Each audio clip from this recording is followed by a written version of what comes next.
po kayo mga chief. Magandang umaga po sa ating lahat. Nandito na naman po tayo para sa panibagong vlog ngayong araw na ito ng Huwebes. At yun nga, June 16 at ngayon ng araw ng sinasabi nilang hearing sa Senado o ng Blue Ribbon Committee. So meron tayo ditong kasi itong ito masyado itong naging controversial na maaring hindi nga daw ito matuloy at mukhang hindi rin pinapayagan ng kabilang faction ng ating mga senador. So meron dito akong nabasang post mula ito kay Senator Erwin Tulfo. Basahin natin itong So ayun nga dito, ito nakalagay dito, Tulfo, walang Blue Ribbon hearing sa Hunyo 16. So hindi ko alam kung kailan ito isinulat, pero yun ang nakalagay dito, 1 hour pa lang sa isang So, nilinaw ni Senator Erwin Tulfo na walang nakatakdang pagdinig ang Senate Blue Ribbon Committee sa Hunyo 16. Taliwas sa naunang pahayag ni dating Congressman Mike Defensor na magkakaroon naman ng hearing sa labas ng Senado. Sa labas ng Senado. Ayon kay Tulfo, ginawa ang naturang anunsyo ng walang pahintulot at pag-aproba ng committee kaya hindi ito maituturing na opisyal. Binigyang din ng senador na walang otorisadong pagdinig na itinakda sa nasabing pizza at mariing pinabulaanan ang kumakalat na maling impormasyon online. Sa kanyang opisyal na pahayag, sinabi ni Tulfo na hindi kinikilala ng committee ang naturang anunsyo at nananatiling mahalaga ang tamang impormasyon kaugnay ng mga usaping dinidinig ng Senado. So yun po ang nakasaad dito. So ngayong araw na ito 16, siguro hindi natin alam kung ano ang maging kaganapan dyan sa Senado. So dito may mga nag-comment dito sa mismong text na to. Isang nagpahayag dito, who are you trying to fool? You are the majority. You have no brains because you are involved in the anomaly. Mga komento to ng mga netizen. Hambog ang mapahitasun mapaubos ni Lord Jesus Christ. So Bisaya to eh. You are a thief. Meron piki kaya buli mo baho Tulfo. Maganda to basahin itong mga ibang message dito so that the people do not know what is being hidden. Sir, wala ka na amoy sa taong bayan.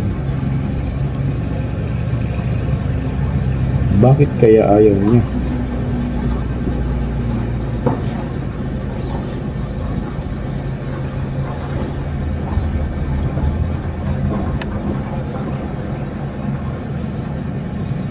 Why are you going to the Senate? You are also a coward. Go to the Sabak chick and the suitcase or resign there. Yun po yung mga komento rito na nababasa natin eh. So kanina meron din ako napanood na post na parang yung ano ba to? Parang sinasabi yung video na ipapakita natin yung parang maaga daw dumating ang mga PNP personnel sa palibot ng Senado kasi nga siyempre may mga sinasabi dati na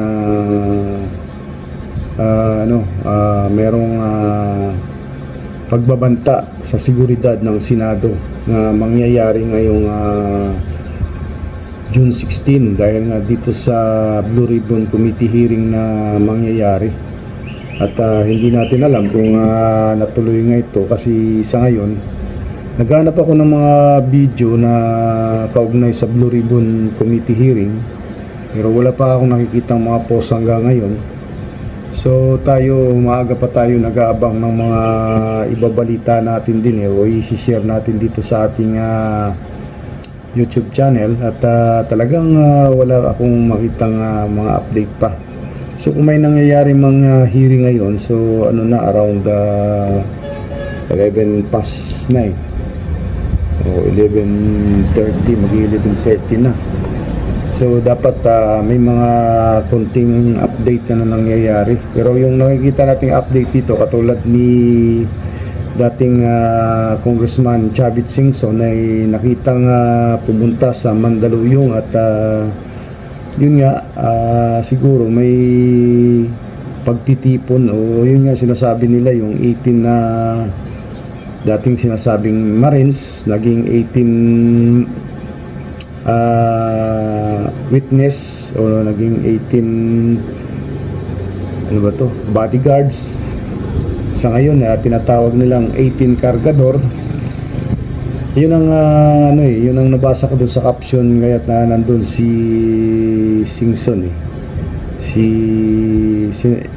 kung dating Congressman Chavit Singson. Nakita ito, ipapakita ko sa inyo mga video dito na kung saan nga ay bumaba ito sa isang sasakyan, at yun ay dadalo nga daw, ayon dun sa caption, dadalo daw sa hearing na gagawin dun sa 18 dating bodyguards ni Saldico. So maghahanap pa tayo ng mga iba pang ibabahagi dito sa ating channel, at parang kakaiba yung sitwasyon ngayon, kasi alam natin na napakagulo ng sitwasyon ng ating gobyerno, o ng ating nag-aaway-away ang mga leader, nag-aaway-away yung kahit ang Senate hindi nagkakasundo, kahit sabihin man natin na pati yung pag-upo nila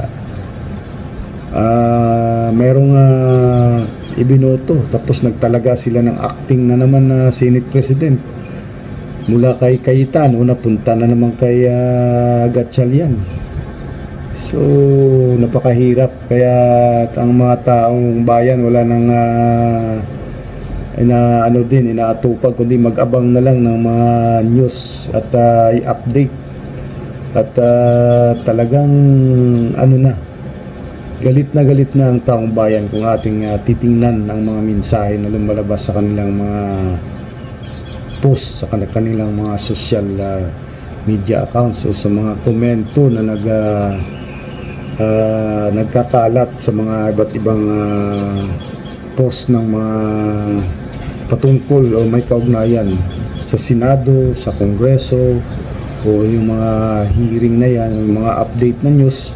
Talagang mababasa mo sa mga pikon na taong bayan ang hindi na magandang mga pananalita. Marami dyan, puro kung minsan bastusan na yung mga ibinabahagi nila Kaya't nga yung kanina hindi ko na itinuloy yung pagbabasa ng mga komento, kasi hindi na magandang basahin pa natin dito sa ating video mga ganung comment, kasi talagang mararamdaman mo na may galit talaga ang taong bayan sa nangyayari sa ating bansa. Pero ang mga leader natin na nakaupo, hindi ko alam kung ano na ang pakiramdam nila ngayon, kung talagang ganon lang sila, na parang kibit balikat, na hindi natin hindi ko makitaan ng magandang paliwanag ang bawat isa sa kanila Hindi ako magaling, pero siyempre tinitingnan natin kung ang kanilang mga ibinabahagi ba ay talagang pabor ba, o may mapapala ang taong bayan sa mga yan, na hanggang ngayon ay hindi matapos-tapos yung mga pinag-uusapan dahil sa ewan ko kung dinidelay, o tingnan nyo yung Blue Ribbon Committee hearing, parang hindi na naman matuloy yun dahil may humaharang na isa ring grupo o isang faction din. So saan ba tayo nito pupulutin? Ganito ang ating bayan, So yun lamang po, at kung nais mo pong magpahayag ng iyong komento, reaksyon, o salubin, maging opinion. I-comment nyo lang dito mismo sa video na ito. Maraming salamat po sa inyong panonood. Mabuhay po kayo and God bless po Pilipinas.